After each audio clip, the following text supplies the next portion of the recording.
우리 다 함께 인사 나눕시다. 샬롬. 샬롬. 한 번 더 크게 샬롬. 반갑습니다. 잘 지내셨지요? 네. 지난주에 가을을 재촉하는 비가 참 많이 내렸는데 이번 주에도 많은 비가 온다고 예상됩니다. 이 비가 끝나고 나면 또 가을이 그만큼 성큼 다가오겠지요. 끝날 것 같지 않던 무더위도 어느덧 그 끝이 보이게 될 겁니다. 가을이 찾아오면 그동안 더위를 핑계 삼아서 멈췄던 운동을 다시 시작한 분들이 계셔요.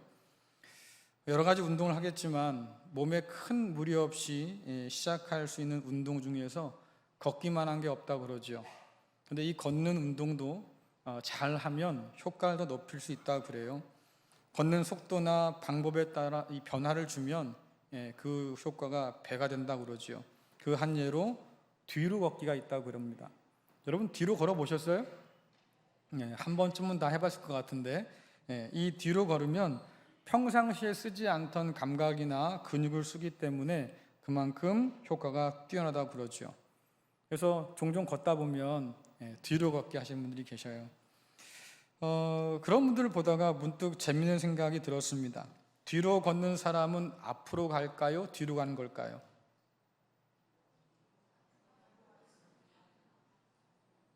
뒤로 걷잖아요. 뒤로 걷는데 이분이 앞으로 가는 겁니까? 뒤로 가는 겁니까?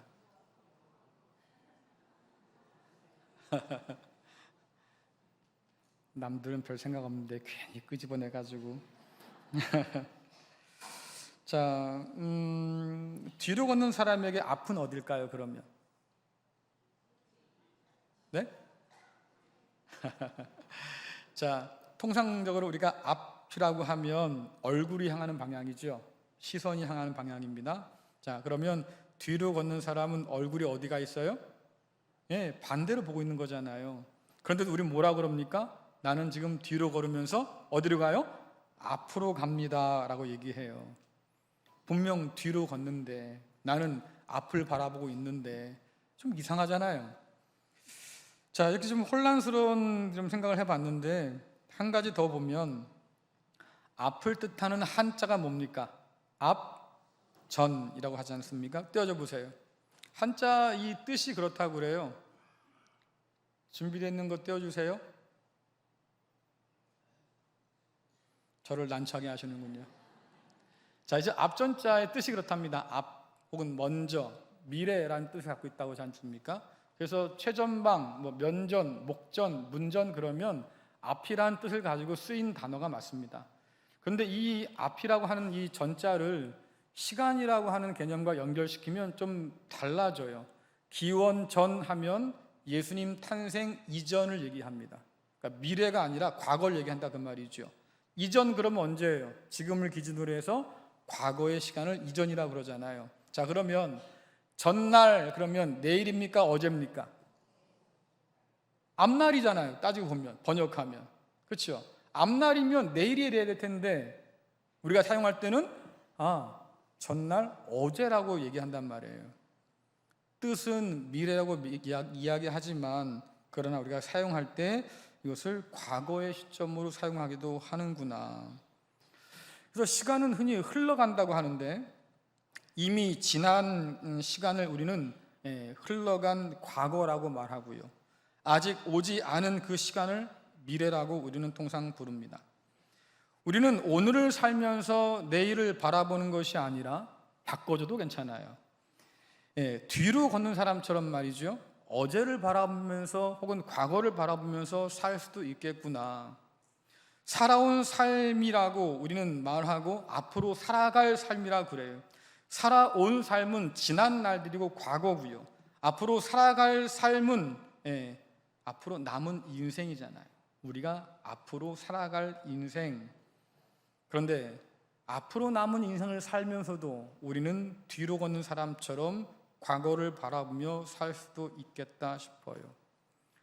왕년에 옛날에 예전에 내가 말이야 이렇게 시작되는 이야기들을 곰곰이 살펴보면 다 어떤 얘기들입니까? 아련한 추억에 관한 이야기든가 아니면 빛나느냐 아니라 빛나던 그런 업적, 그러나 지금은 그냥 과거의 사건일 뿐인 것, 그것을 붙들고 이야기하는 경우가 대부분이에요.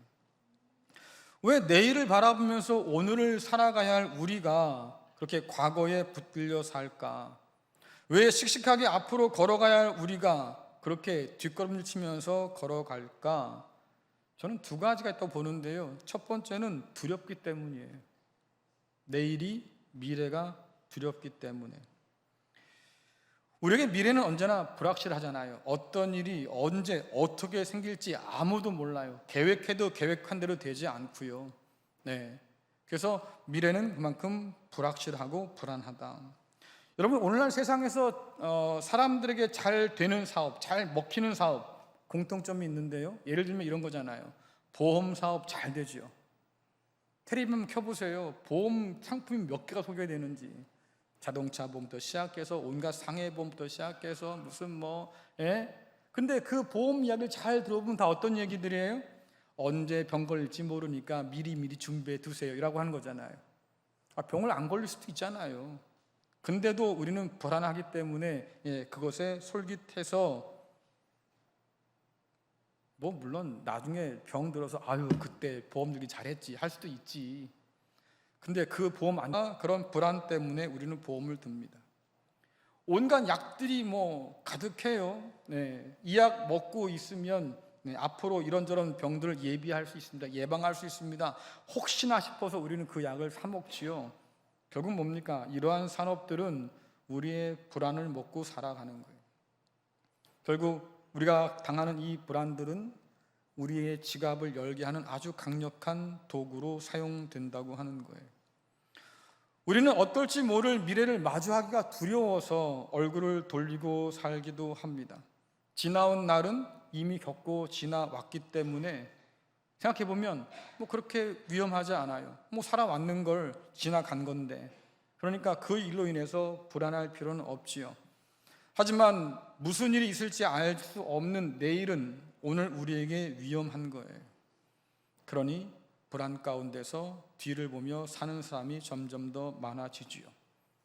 또 한 가지 이유를 생각해 보면 기대감이 없기 때문이에요. 여러분, 인생 가운데 기대가 있어요? 여러분, 내일을 소망합니까? 어때요? 오늘보다 내일이 나을까요? 목사님, 제가 나이가 몇인데 이젠 틀렸어요. 그런 분들 있어요. 신방 가보면 말입니다. 그런 말씀 하신단 말이에요. 이제 인생 다 살았는데 그냥 이렇게 살다가 하나님 조용히 불러가시면 그게 감사하지요. 그렇죠? 여러분들 노아나 아브라함이나 혹은 모세나 여러분 그들 앞에서 명함 좀 내밀 수 있겠습니까? 아마 그분들이 그럴지 모르겠어요. 아직 한참인 사람이 무슨 벌써부터 그런 생각하고 있어. 하지만 우리는 그렇다 그 말이에요. 아니요, 더 이상 기대할 게 없어요. 내 삶에 새로운 것이 생기리라고 저는 기대하기가 어려워요. 그러니까 과거를 보고 떨쳐버리지 못하고 붙들고 사는 거예요. 예전처럼 그렇게 찬란한 때가 올까요? 자신 없어요. 확신할 수가 없어요. 그러니까 과거에 그 좋았던 때를 붙들고 살고 있는 거지요. 자, 그렇다고 하면 예수님 안에서 부름받은 여러분 어떻습니까? 여러분은 어디를 보고 살아요? 여러분은 어디를 보고 살아요? 앞을 보고 살아요? 뒤를 보고 살아요? 어려워요? 성경은 예수 믿기 전과 예수 믿는 후가 확연히 다르다고 우리에게 분명히 말씀해 주는데 그 다른 것 중에 하나가 소망이라고 얘기합니다. 예수를 믿기 전에 우리는 어떤 사람이었느냐? 하나님도 없고 소망도 없던 사람이다 라고 분명히 얘기하고요. 예수를 믿고 부름받은 이후에 우리는 어떤 사람이냐라고 하니까 산 소망을 가진 사람이다 라고 얘기해요. 자, 베드로전서 1장 3절 말씀 같이 읽겠습니다. 시작. 우리 주 예수 그리스도의 아버지 하나님을 찬송하리로다. 그의 많으신 긍휼대로 예수 그리스도를 죽은 자 가운데서 부활하게 하심으로 말미암아 우리를 거듭나게 하사 산 소망이 있게 하시며 아멘. 이 소망은 부활하신 주님으로 말미암아서 우리에게 주어진 소망이에요. 주님을 믿기에 부르심 받아서 거듭난 사람에게 주어진 소망이, 이 소망을 뭐라고 부릅니까? 산 소망이라고 하는데 그 까닭이 뭡니까? 주님께서 죽음에서 부활하신 것처럼 우리도 장차 그 분과 함께 부활하게 될 것이고 그 영광 가운데 참여하게 될 거다라고 지금 말해주고 있는 거예요. 이 소망은 그래서 뒤에 있는 소망이 아니에요. 여러분, 소망은 언제나 앞에 있죠. 그렇죠? 그래서 뒤를 바라보며 살고서는 이 소망을 바라볼 수가 없다, 그 말이에요. 과거에 묶여 살아서는 우리가 이 소망을 볼 수 없다고 합니다. 그리스도 예수 안에서 새로운 피조물이라고 주께서 우리를 만들어 놓으셨다고 하면 뒤를 보고 살 사람이 아니라 앞을 보고 살라고 우리를 변화시켜 주신 거예요. 이 소망은 오늘을 사는 우리에게 마치 등대 같아서 우리가 걸어갈 길이 어디 있는지, 우리가 어떻게 걸어가야 되는지 우리에게 밝혀주고 안내해 줍니다. 또한 이 소망은 오늘을 견디게 하는 힘이기도 해서 이 소망 있는 사람은 세상 가운데 낙심하지 않아요. 그렇다고 여러분들 우리가 미신적인 생각을 하고 있는 건 아닙니다. 많은 사람들이 예수를 믿으면 아무 일이 안 생긴다고 생각해. 그렇죠? 예수를 믿으면 나쁜 일도 없어야 되고 병원 갈 일도 없어야 되고 시험 보면 무조건 합격해야 되고, 여러분 꿈 깨세요. 그런 거 없다고. 그런 거 없다고요. 우리도 세상 사람처럼 말입니다. 흔들려요. 떨어지기도 하고요. 병도 걸리기도 하고요. 그렇잖아요. 하지만 이리 치이고 저리 치이겠지만 우리가 믿는 게 뭐예요? 이때가 다 지나갈 겁니다. 내 삶이 참으로 고난과 고통으로 가득 찼다고 해도 그러나 이때는 결국 지나갈 거고, 이때를 우리가 소망 가운데 견디고 이겨내면 결국 비교할 수 없는 하늘의 그 영광이 우리에게 주어질 겁니다. 우리는 오늘 이것을 믿고 사는 사람들이에요. 그 끝에 영원한 영광을 바라보면서 소망 가운데 오늘을 사는 사람, 여러분 그것이 바로 그리스도인이에요. 바울은 성경의 그 누구보다도 이 소망을 잘 알았고 또 굳게 붙들었던 사람이죠. 여러분 성경 한번 잘 살펴보세요. 바울의 삶이 어땠는지. 파란만장했어요. 그렇죠? 그가 스스로 고백하지 않습니까? 내가 몇 번을 맞아 죽을 뻔했는지 몰라. 돌에 맞아 죽을 뻔했고, 채찍에 맞기도 했고, 감옥에 갇히기도 했고, 핍박받기도 했고, 욕을 먹기도 했고, 난팔당해서 죽을 뻔도 했고, 다 무엇 때문에? 예수 믿고 나서 얻은 것이 그런 핍박과 고난이었다고. 예수님께서 그를 불러주지 않았다고 하면 아마 그는 누구도 부러워할 만한 그런 삶을 살았을 거예요. 여러분 바울의 과거를 바라보세요. 그가 자랑할 것이 얼마나 많았습니까? 스스로 자랑하잖아요. 나는 히브리인 중에 히브리인이야. 나는 바리새인이었어. 베냐민 가문의 사람이었지. 가말리엘 문화에서 말이 내가 율법을 배웠어. 앞으로 장차 내가 이스라엘의 유명한 랍비가 될 사람이었다고. 온갖 명예와 좋은 가문과 존경받는 직업과, 여러분 생각해 보세요. 버리기에 너무나 아까운 것들을 그는 다 버렸어요. 오늘날 많은 사람들이 원하는 것을 그는 기꺼이 내어버렸어요. 무엇 때문에? 예수를 얻으려고, 예수께 붙들리려고. 그러고 나서 얻은 게 뭡니까? 온갖 고난과 핍박이었어요. 세상 사람들이 그를 바라볼 때 뭐라고 그러겠어요? 그 바울이라는 양반 예수 잘못 만나서 팔자 사나워졌어. 여러분 그러지 않겠어요? 그도 그럴 것이, 얻은 것이 고난밖에 없으니 그 좋은 거 다 마다하고 쓰레기로 버린다고 다 버려보고 말입니다. 결국 얻은 게 뭐예요? 핍박과 고난을 달고 사는 삶. 우리 중에 누가 그런 삶을 기뻐하겠습니까? 그런데도 바울은 기뻐했다 그래요. 한번 생각해 보세요. 핍박받고 감옥에 갇히고 죽을 고비를 넘길 때마다 혹시 바울 마음 가운데 이런 생각 없을까요? 아이고, 그때 괜히 주님 부를 때 응답해가지고 내가 이 꼴을 당하는구나. 그때 그거 내가 괜히 버렸지. 지금 그냥 얌전히 살았으면, 그거 다 지고 살았으면 세상 사람들이 부러워할 만한 그런 삶을 살 텐데 그거 괜히 다 버리고 말이지 내가 이 무슨 꼴을 당하고 사는가. 그런 생각 안 들었을까요? 괜히 예수 믿어서 말이지 내가 이 꼴을 당하는구나, 뭐 이런 생각 할 법도 하잖아요. 게다가 바울을 보면 말입니다, 그 인생 가운데 참 부끄러운 기억이 있어요. 뭡니까? 내가 교회를 핍박한 죄인의 괴수입니다라는 기억이 있잖아요. 얼마나 잔혹했으면, 얼마나 아주 악랄했으면 바울이 회심해서 이제는 예수의 사람이 되었다고 말하니까 교회 사람들이 아무도 안 믿어요. 그 인간은 그럴 인간이 아닙니다. 내가 봤어요. 그 눈빛이 얼마나 살벌한 줄 압니까? 믿는 사람 잡아가다 말이죠. 때리고 가둘 때 말이죠. 그 표정 당신 봤어야 돼. 난 그 사람 못 믿겠어. 그래요. 아무도 믿어주지 않을 만큼 그는 교회를 핍박했던 사람이에요. 예수께 부름받고 사도가 되어서 지난 날을 돌아보니까 부끄럽다. 내가 죄인의 교수였구나. 그뿐이 아니지요. 바울은 하나님께 부름받은 이후에 말입니다, 누구보다도 열심히 선교했어요. 그래서 남이 이루지 못할 많은 선교적인 업적들 일어났잖아요. 자랑할 만해요. 다른 사도보다 더 열심히 일해서 나는 많은 것을 이룬 사람입니다. 물론 그 뒤에 하지만 이 모든 건 다 하나님의 은혜입니다. 그가 말하긴 했지만 어쨌든 그가 이룬 일을 살펴보면 자랑할 만한 거예요. 만일 바울이 말입니다, 내가 예전에 말이야 이렇게 말을 꺼내기 시작했다고 하면, 그래서 그 과거에 여전히 매어 살았다고 하면 여러분 어떤 생각을 하게 될까? 내가 버리고 떠난 것을 후회할까요? 그때 괜히 예수님 믿는다고 했지, 그냥 붙들고 살걸. 내가 핍박했던 것을 부끄러워할까요? 내가 그때 죄인의 교수였습니다. 나는 주님께 쓰임받을 사람이 못 됩니다. 이런 후회 가운데 살아갔을까요? 아니면 말입니다, 남들이 못하던 일 내가 했지, 그렇게 자랑하며 살았을까요? 바울은 무엇을 보고 살았을까? 빌립보 3장 12절부터 14절 말씀을 보면 바울의 마음을 알 수 있어요. 쉬운 성경인데 같이 읽겠습니다. 시작. 내가 하나님께서 원하시는 모습으로 이미 완성되었다고 말한 것이 아닙니다.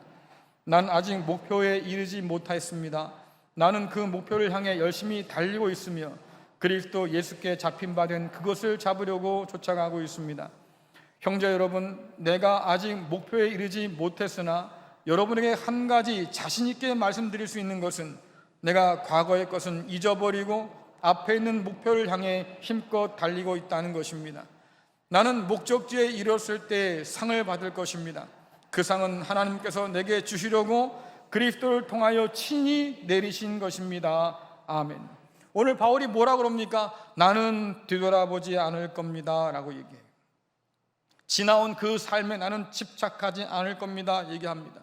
버린 것에 대해서 아쉬움을 내려놓겠습니다. 핍박자로서의 그 부끄러움도 저는 돌아보지 않을 겁니다. 큰 일을 이뤘다고 해서 말이죠, 그런 자랑에 사로잡히지도 않을 겁니다. 그럼 뭐 하겠다는 거예요? 결승선을 출발선을 떠나서 결승전을 향해 가는 육상 선수처럼 나는 그저 앞만 보고 달려갈 겁니다. 뒤의 것은 다 잊어버리고. 승리에 목마른 육상 선수처럼 말이죠, 바울은 예수님을 더 알기를 간절히 원했어요. 내가 예수님께 발견되고 예수님을 알아가고 예수님께 붙들리고 약속하신 것처럼, 주님께서 주신 그 언약처럼 그 소명에 붙들려서 장차 마지막 그 순간에 하나님이 내 이름을 불러주는 그날들을 나는 바라볼 겁니다. 그것을 위해서 나는 뒤돌아보지 않겠습니다. 내 앞에 놓여있는 고난, 그러나 나는 그 고난에 휘둘리지 않겠습니다. 왜? 그 고난 넘어 주께서 약속하신 영광이 있었기 때문에. 바울의 이런 태도는 우리 주님께서 이미 제자들에게 본으로 보여주신 태도예요. 오늘 우리가 읽은 히브리서 말씀은 고난과 핍박이 두려워서 다시 떠나왔던 유대교로 돌아가고 싶은 사람들, 교회에 그런 사람들이 많았어요. 이거 예수 믿다가 낭패당하겠구나, 다시 유대교로 돌아가자, 이런 사람들이 많아지니까 그런 사람들에게 다시 뒤돌아가지 말라고, 뒤돌아가지 않을 이유에 대해서 써준 편지가 바로 이 히브리서예요. 이 히브리서에서 주님을 어떤 분으로 우리에게 소개해 주냐면, 그분은 뒤가 아니라 앞에 있는 것을 바라보고 앞으로 나가신 분이라고 소개합니다. 자, 히브리서 12장 2절 말씀 같이 읽겠습니다. 시작. 믿음의 주여 또 온전케 하시는 이인 예수를 바라보자. 그는 그 앞에 있는 기쁨을 위하여 십자가를 참으사 부끄러움을 개의치 아니하시더니 하나님 보좌 우편에 앉으셨느니라. 아멘. 여러분, 양평에서요 서울 청량리를 가는 열차를 탔다고 생각해 보세요. 최종 목적지가 어디예요? 네, 서울 청량리지요. 왜? 거기까지 가는 열차를 탔으니까. 자, 근데 이 열차가 말이죠, 가는 도중에 중간중간 경유지가 있죠. 네, 뭐 덕소에서 뭐 쉬기도 할 거고, 또 구리에서 멈추기도 할 거고, 어쨌든 어디까지 가는 거예요? 네, 청량리까지 가는 거예요. 맞아요. 예수님도 마찬가지입니다. 십자가가 예수님의 최종 목적지가 아니에요. 십자가는 필연적으로 거쳐야 할 경유지지요. 큰 영광을 바라보면서 갈 때 십자가를 피해갈 수 없는 거예요. 왜? 그것을 위해 오셨으니까. 하지만 주님의 눈은 무엇을 바라보고 있다고요? 최종 목적지인 그 앞에 있는 기쁨, 그게 뭡니까? 십자가를 넘어서서 주께서 하나님께 약속하신 부활의 영광과 하나님 보좌 우편에 앉는 그 영광, 주님은 그것을 바라보셨기 때문에 기어이 십자가를 끝까지 참아내셨다고 성경은 말해줍니다. 주님께서도 그 약속, 그 소망을 붙들었기 때문에 십자가에 오를 수 있었고, 마지막 숨을 내쉬면서 말이죠, 하나님께 자신의 영혼을 맡기고 부탁할 수 있었어요. 하나님, 내 영혼을 아버지 손에 맡기겠습니다. 어떻게 그럴 수 있었을까? 어떻게 삶의 모든 것을 다 하나님께 걸 수 있었을까? 그래요. 그 소망을 허락하신 하나님을 믿었기 때문이에요. 흔히 사람들은 앞에 있는 일은 모른다고 하지요. 사람 일은 모르는 거야, 이런 말 많이 하잖아요. 왜? 너무 변수가 많거든요. 거듭거듭 확인했어요. 틀림없다는 말도 들었어요. 근데 일이 뒤집어지는 게 어디 한두 번입니까? 계약하러 갔는데 말입니다, 아유, 상대방이 걱정하지 말라고, 안전하다고, 이 계약 틀림없는 거라고 철석까지 약속했는데 말입니다, 그 다음날 가니까 사람이 사라졌어요. 이런 일이 한두 번이냐고요. 그래요. 그 사람 일은 알 수 없다고 하는 거예요. 사랑하는 연인들이 말입니다, 우리 결혼할 거예요. 아우, 잘 됐네. 근데 돌아서 여러분 뭐라고 그래요? 결혼식장에 가봐야 알지. 왜 이런 얘기를 합니까? 그래요. 그 사이에 어떤 일이 있을지, 어떤 일 때문에 관계가 변할지 아무도 알 수 없기 때문에. 이게 세상이잖아요. 그러면 예수 그리스도 안에서 산 소망이 우리에게 주어졌다고 하는데, 여러분, 그 소망은 헛되지 않을까요? 어때요? 이 소망은 안전할까요? 믿을만 합니까? 우리가 그러잖아요. 기대가 크면 실망도 커. 맞아요. 이 언약은, 이 소망은 말입니다, 우리를 실망시키지 않을까요? 우리가 누군가의 약속을 믿지 못하는 이유가 뭡니까? 그 사람이 믿을만하지 못하니까 못 믿는 거예요. 그렇죠? 여러분이 아무리 철석같이 그 사람 믿는다 그래도 그 사람이 사기꾼이면 여러분은 그 믿음과 상관없이 사기를 당하겠지요. 그렇죠? 이미 알고 당하는 것보다는 믿고 당하는 게 더 속쓰리고 더 아프겠지요. 그런 거잖아요. 소망도 마찬가지다. 소망한다고 해서 여러분 소망이 이루어지는 건 결코 아니에요. 여러분들 기도 다 해보셨을 거 아닙니까? 기도했는데 말이죠, 여러분들의 소망을 담아서 간절히 저 앞에 부르셨는데 응답 다 됐어요? 여러분이 기도한 대로 응답 다 됐습니까? 왜 대답을 못 하셔? 기도를 한 번 해본 적이 없는 거예요? 그건 아닐 거 아니에요. 그런데 기도한다고 해도 내 뜻대로 이루어진 것은 얼마 안 되겠지요. 왜요? 내 뜻대로가 아니라 하나님 뜻대로 이루어지는 거니까. 중요한 건 뭐겠습니까? 하나님 뜻대로 이루어진 게 내 마음에 안 들어. 그렇죠? 나는 하나님이 그걸 원한 게 아닌데요. 그건 무슨 말이에요? 하나님이 내 뜻을 이루어준 게 아닌 거예요. 나는 하나님께 응답받지 못했다고 지금 생떼를 쓰고 있는 거잖아요. 여러분, 바란다고 소망한다고 다 소망대로 이루어지는 게 아니라 그 말이에요.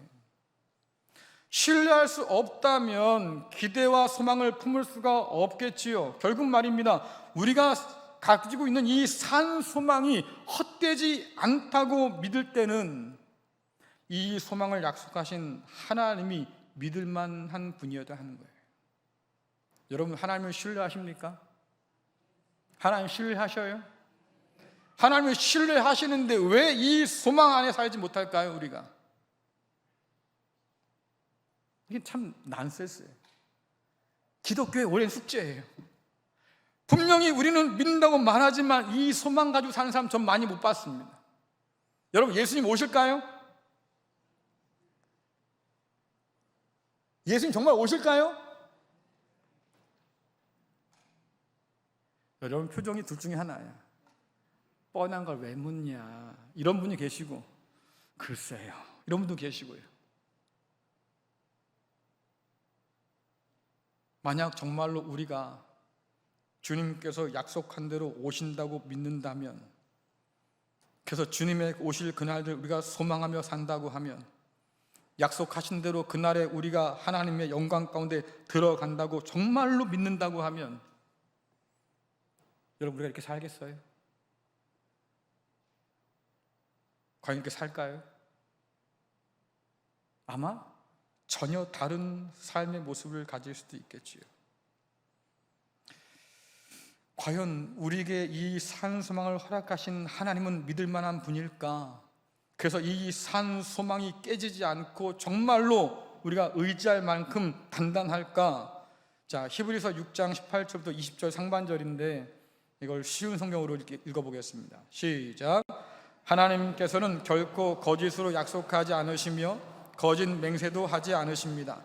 변하지 않는 이 두 사실은 하나님께 피난처를 구하는 우리들에게 용기를 주며 우리가 받은 소망을 붙들 수 있는 힘을 줍니다. 우리가 가진 소망은 영혼의 닷처럼 안전하고 튼튼하여 그 소망을 통해 하늘 성소의 커튼을 열고 그 안에 들어가게 합니다. 예수님께서 우리보다 앞서 그리고 우리를 위하여 먼저 그곳에 들어가셨습니다. 아멘. 우리가 이 소망을 믿고 오늘을 견디며 믿음을 지켜야 하는 까닭이 무엇이냐? 하나님께서 거짓말하지 않으시며 친히 그 약속을 보증하셨기 때문이라고 말해요. 다시 말씀드리면 그 소망은 깨지지 않는다, 그 말이에요. 오늘 말씀이 뭐라 그럽니까? 우리가 피난처를 찾아왔다고 그래요. 왜? 세상에서 피난처를 발견할 수가 없던 거예요. 속고 또 속고 결국 뭡니까? 아, 이 세상은 우리를 지켜주지 못한구나. 그래서 누구한테 왔어요? 하나님께 왔는데 그 하나님은 과연 우리의 피난처가 되어줄까? 그렇잖아요.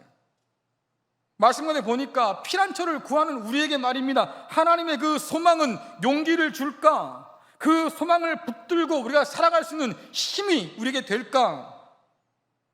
철석같이 약속했어요. 내가 너를 떠나지 않을 거야, 지켜줄 거야. 그래요. 그렇게 철석같이 약속한들 그 약속을 하신 하나님이 믿지 못할 분이라고 하면 여러분, 그 소망이, 그 약속이 오늘 우리에게 무슨 소망이 되고 무슨 힘이 될 수 있겠어요? 근데 성경이 말씀하잖아요. 하나님은 거짓말을 못 하시는 분이십니다. 하나님은 약속한 걸 반드시 지키시는 분입니다. 하나님은 믿을 만한 분입니다. 그래요. 그 하나님께서 믿을 만하기 때문에 하나님이 주신 소망도 안전해요, 튼튼해요, 결코 부서지지 않아요. 오늘 말씀 뭐라 그럽니까? 영혼의 닷처럼 안전하고 튼튼하다. 태풍이 곧 올라온다 그래요.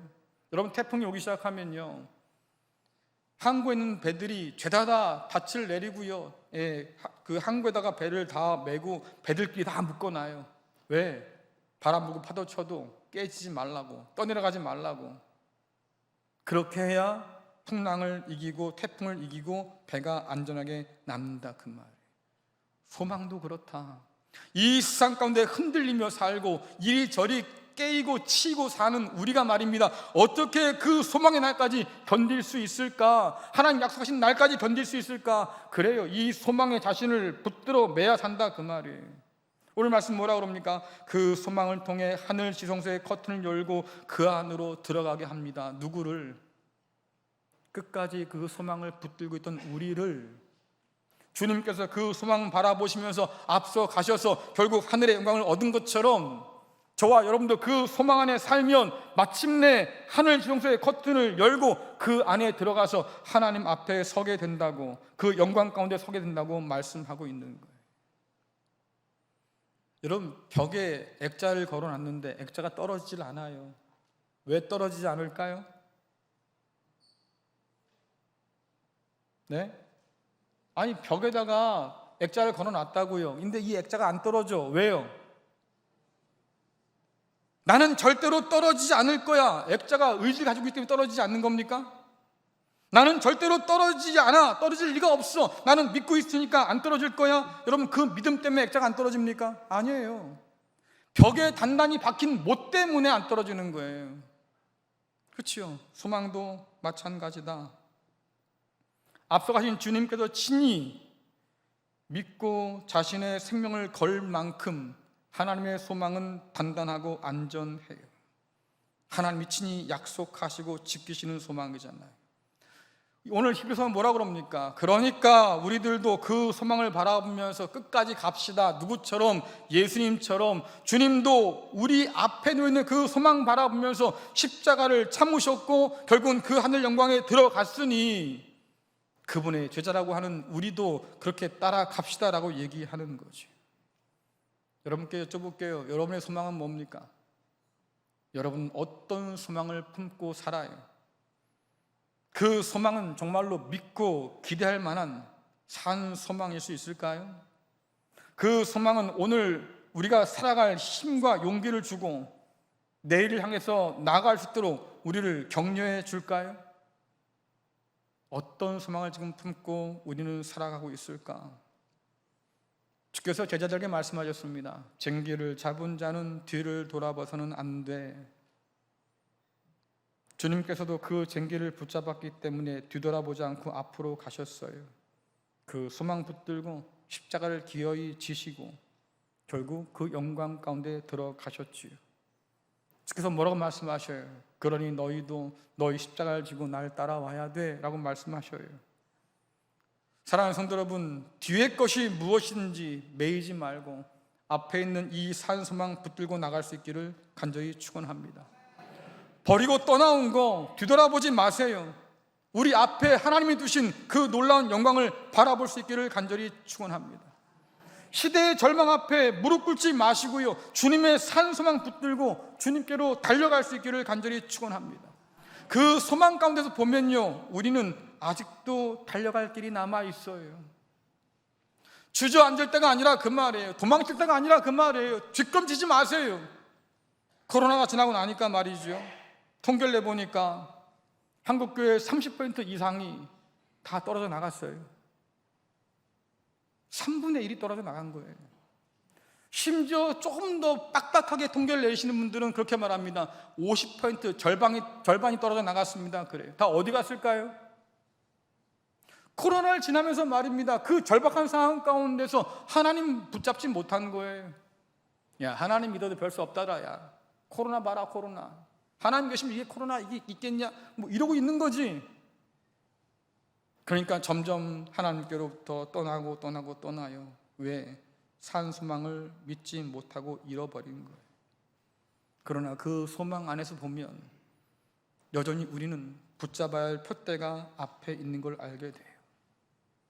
그 길 끝에 우리를 기다리는 아버지와 고향이 있다는 것도 알게 돼요. 끝까지 달려가면 말입니다, 하나님께서 약속하신 그 영광 가운데 우리가 들어갈 수 있다고 하는 것도 우리는 알게 돼요. 그래요. 그래서 그 소망을 붙들고 앞으로 나갈 때 비로소 우리는 예수 그리스도의 참된 제자가 되지요. 왜? 주님께서 앞서가신 그 길을 오늘 우리가 따라가는 거니까. 우리가 이 소망 붙들 때 말입니다, 불안과 두려움이 아니라 담대함으로 오늘을 살아갈 수 있겠고 우리 앞에 놓여있는 그 고난 앞에도 굴복하지 않을 수 있는 거예요. 그리고 그 믿음으로 살아서 마침내 영광스러운 주님과 함께 하나님 앞에서는 이 놀라운 은혜를 맛보게 되는 거죠. 그러니 여러분들 뒤돌아보지 마시고 앞을 바라보고 달려갈 수 있기를 간절히 축원합니다. 마지막으로 히브리서 10장 23절부터 25절 말씀 읽겠습니다. 함께 읽습니다. 시작. 또 약속하신 이는 미쁘시니 우리가 믿는 도리의 소망을 움직이지 말며 굳게 잡고 서로 돌아보아 사랑과 선행을 격려하며 모이기를 피하는 어떤 사람들의 습관과 같이 하지 말고 오직 권하여 그날이 가까움을 볼수록 더욱 그리하자. 아멘. 우리는 뒤가 아니라 소망 안에서 앞을 바라보며 살도록 부름받은 사람이에요. 오늘 말씀 뭐라고 그래요? 그날이 가까울수록, 주님 약속하신 그 영광의 날이 가까이 오는데 그럴수록 우리가 해야 될 것이 몇 가지 있습니다. 그것이 뭡니까? 믿는 도리의 소망을 움직이지 말며 굳게 잡아라. 세상 가운데 흔들려서 세상 가운데로 떠내려가지 말고 그 소망 굳게 붙들고 믿음으로 살아라 얘기하는 거예요. 또 뭐라 그럽니까? 서로 돌아보아라. 그래요. 이 어려운 시기에 말입니다. 이제는 각자 도생이야. 서로 돌아볼 이유가 없어. 그렇잖아요. 그냥 나만 잘 살면 돼. 나만 예수 믿으면 되고, 나만 은혜 받으면 되고, 나만 천국 가면 되는 거지. 여러분, 이런 믿음이 팽배해 있는 오늘 아닙니까? 근데 오늘 뭐라고 그럽니까? 그런 날이 올 텐데 그럴수록 서로를 돌보아 주어라. 사랑과 성령으로 격려해 주어라. 뭐라고 그래요? 모이기를 패하지 말고 힘써서 모여라. 그래야 이 환난을 견뎌낸다 그래요. 여러분, 혼자는 떠내려가요. 혼자는 흔들리다가 가라앉아요. 그러나 교회가 함께 모여서 서로를 돌보고 격려할 때 우리는 이 절망의 시대를 이겨낼 수 있는 거예요. 많은 사람들이 그러지요. 주님 오실 날이 가깝습니다. 여러분, 이건 이상한 말이 아니에요. 가깝지요. 내가 곧 온다고 했던 때로부터 2000년이 지났으니까 그만큼 가까워진 거잖아요. 그렇죠? 그래요. 언제 올지 모르는 주님이시지만 어쨌든 이전보다 더 가까웠어요. 우리가 오늘을 살면서 어떻게 해야 될까? 하나님께서 우리에게 주신 산 소망 굳게 붙들고 그 소망 안에 함께 모인 우리가 서로를 돌보며 격려하며 이 믿음의 길을 끝까지 걸어가면 마침내 우리 앞에 선 주님을 보게 될 거예요. 저와 여러분은 뒤를 돌아보라고 부름받지 않았습니다. 앞을 바라보고 소망을 바라보면서 오늘도 믿음으로 달려가는 우리 모두가 될 수 있기를 간절히 축원합니다.